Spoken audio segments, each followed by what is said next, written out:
एक किलो अफीम की कीमत जानते हैं आप? शायद नहीं। तो सुनिए, 1 किलो अफीम करीब 10 से 12 लाख रुपए में बिकता है। सुनकर चौंक गए ना कि अफीम कितना कीमती है। लेकिन अब ये सवाल कि अफीम आखिर इतना कीमती है क्यों? जैसा कि हम सब जानते हैं कि जिस चीज की डिमांड बहुत ज्यादा होती है और प्रोडक्शन कम, उसकी कीमत तो ज्यादा ही होती है। तो बस ऐसा ही कुछ अफीम के साथ भी है, क्योंकि अफीम एक ऐसी चीज है जिसकी खेती कहीं भी यूं ही नहीं की जा सकती। कोई भी इसे यहाँ वहां नहीं उगा सकता, बल्कि इसके लिए सरकारी परमिट, सरकारी लाइसेंस की जरूरत पड़ती है, जो हर किसी को इतनी आसानी से नहीं मिलता। दरअसल भारत में अफीम की खेती को अवैध खेती के रूप में माना जाता है, जिसका एक पेड़ लगाना भी जेल की सजा पाने के लिए काफी है। लेकिन दवा निर्माण के लिए इसकी खेती की जाती है, जो कि बेहद जरूरी है। बहुत ही इंपॉर्टेंट दवाइयां बनाई जाती हैं अफीम से, साथ ही करोड़ों रुपए भी कमाए जा सकते हैं इससे। लेकिन कैसे, आइए जरा डिटेल में इस वीडियो में जान लेते हैं। अफीम, ये नाम सुनते ही हर किसी के दिमाग में नशे की ही इमेज आती है। लोग सोचते हैं कि इससे तो सिर्फ नशा करने वाले ड्रग्स ही बना सकते हैं, लेकिन ये पूरा सच नहीं है, क्योंकि इसका इस्तेमाल वैलिड मेडिसिन बनाने में भी किया जाता है। मेडिसिन बनाने वाली कंपनियां सरकार से इसके लिए अफीम खरीदती भी है। जी हाँ, सरकार बेचती है अफीम। तो सबसे पहले बात सामने निकल आती है वो दवाइयों की। अब जो सबसे पहले बात सामने निकल कर आ रही है वो है दवाइयों में इसके इस्तेमाल होने की, जो कई बीमारियों की दवा में इस्तेमाल किए जाते हैं। अब जैसे डिप्रेशन की दवा के रूप में डॉक्टर इसे पेशेंट को देते हैं।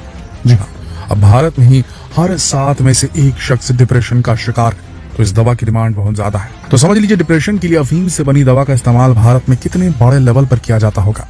वहीं सिर्फ डिप्रेशन ही नहीं, बल्कि किसी भी सर्जरी के दौरान एनेस्थीसिया जैसे प्रोसेस में भी पेशेंट को अफीम से बनी दवाइयां दी जाती हैं। सोचिए, अगर एनेस्थीसिया ना दिया जाए और सर्जरी कर दी जाए तो कितना दर्द होगा, अथाह दर्द झेलना पड़ेगा। तो एनेस्थीसिया के लिए बेहद जरूरी है अफीम।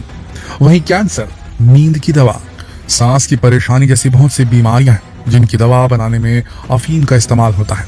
कुल मिलाकर कहा जाए तो कई मर्जों की दवा है अफीम। वहीं इससे जो खसखस निकलता है ना, उसका इस्तेमाल तो आप घरों में भी कई डिशेस बनाने में करते होंगे। अरे चौंकिए मत, खसखस कोई नशे वाली चीज नहीं है, लेकिन यहाँ तो आप समझ ही गए होंगे कि दवा बनाने के लिए अफीम की डिमांड कितनी जबरदस्त है। और अगर आप ना जानते होंगे तो आपको शौक लगा होगा कि घर में नॉर्मली इस्तेमाल होने वाला खसखस, छोटे छोटे व्हाइट जो दाने होते हैं, वो इसी से निकलते हैं, अफीम से निकलते हैं। लेकिन जहां तक बात नशे की है, तो इस मामले में भी अफीम की डिमांड कुछ कम नहीं है।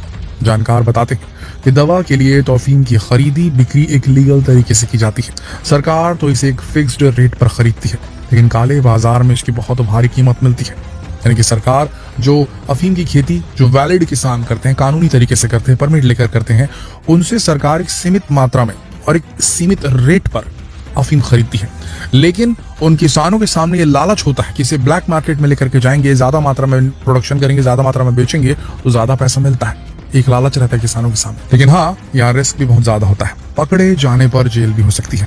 वैसे अगर वैलिड तरीके से इसकी खेती की जाए तो भी इससे बहुत तगड़ा मुनाफा मिलता ही मिलता है। तो अब आप समझे ना कि बेसिकली अफीम दवाइयों में इस्तेमाल की वजह से इतना कीमती होता है। तो सोचिए इसकी खेती करने में कितना पैसा होगा। यहाँ हम आपको एक बात बताते हैं, अभी अफीम की खेती में जो फैक्टर है ना, वो इतना बड़ा फैक्टर है, इसमें इतना पैसा है कि एक फैक्टर मणिपुर में भी काम किया।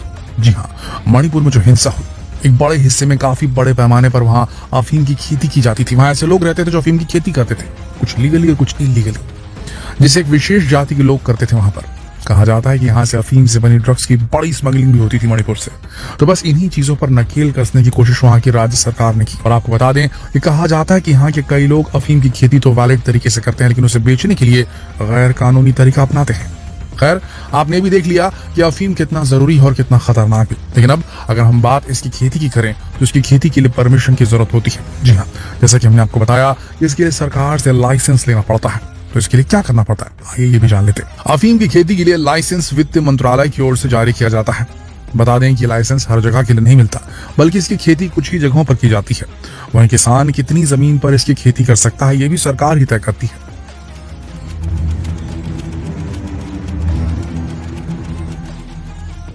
एक बार जब आपको लाइसेंस मिल जाता है तो फिर आप इस विभाग के इंस्टीट्यूट्स में अफीम का बीज वहां से जाकर के आप ले सकते हैं, कलेक्ट कर सकते हैं। नारकोटिक्स विभाग के कई इंस्टीट्यूट की तरफ से अफीम पर रिसर्च भी की जाती है। अगर प्रति हेक्टेयर की बात करें तो आपको इसके लिए करीब 7 से 8 किलो अफीम के बीज की जरूरत पड़ती है।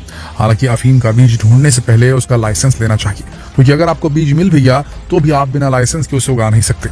बिना लाइसेंस के एक भी अफीम का पौधा आपने उगाया तो इसके लिए आप पर कानूनी कार्रवाई हो सकती है। जहां तक बात इसकी खेती की है, तो अफीम की खेती से एक ही हेक्टेयर में करीब 50 से 60 किलो अफीम उगाया जा सकता है।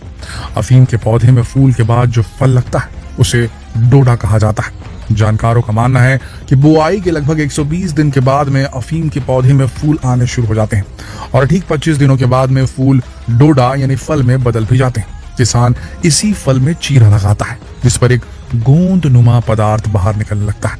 किसान यह काम धूप निकलने से पहले करता है।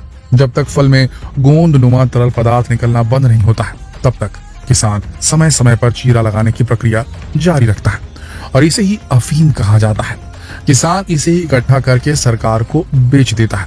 फिर उस फल को सूखने के लिए छोड़ दिया जाता है जिससे यह अफीम निकलता है।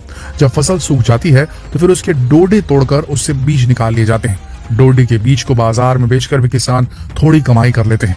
इसे खसखस कहा जाता है जो किचन में मसाले के रूप में इस्तेमाल किया जाता है। साथ ही इसके अंदर से मिलने वाले बीज को भी किसान संभाल कर रखते हैं क्योंकि ये पूरा प्रोसेस विभाग की निगरानी में किया जाता है। बता दें कि अप्रैल के महीने में हर साल नाब विभाग किसानों से अफीम की फसल खरीद लेता है। वैसे अफीम की खेती में चुनौतियां भी बहुत सारी हैं। अगर प्रोडक्शन कम हुआ तो जाहिर सी बात है कि मुनाफा नहीं होगा, वहीं लाइसेंस लेने में भी काफी समय लग जाता है। बस यहाँ एक बात और आपको ये बता दें कि अगर फसल को नुकसान पहुंचता है या किसी कारण बर्बाद हो जाती है तो तुरंत इसकी सूचना नारकोटिक डिपार्टमेंट को देनी होती है। गवर्नमेंट इसका मुआवजा देती है। हालांकि भारत में अफीम की खेती के लिए नियम थोड़े कड़े हैं, लेकिन फिर भी यहाँ अफीम की खेती बड़े पैमाने पर की जाती है। यूपी में हो, राजस्थान में हो, मध्य प्रदेश में अफीम की खेती होती है। वहीं दुनिया में अफीम का सबसे बड़ा उत्पादक देश अफगानिस्तान है। वहां विश्व का 85% अफीम उत्पादित किया जाता है। अफगानिस्तान से कई देशों को अफीम एक्सपोर्ट की जाती है। लेकिन सबसे बड़ी बात, जिस चीज से इतनी इंपॉर्टेंट दवाएं बनती है, डिप्रेशन को लेकर, सांस की बीमारी को लेकर के, एनेस्थीसिया को लेकर के, उस अफीम की इस प्रकार से स्मगलिंग जो होती है ना, बेहद चिंताजनक है।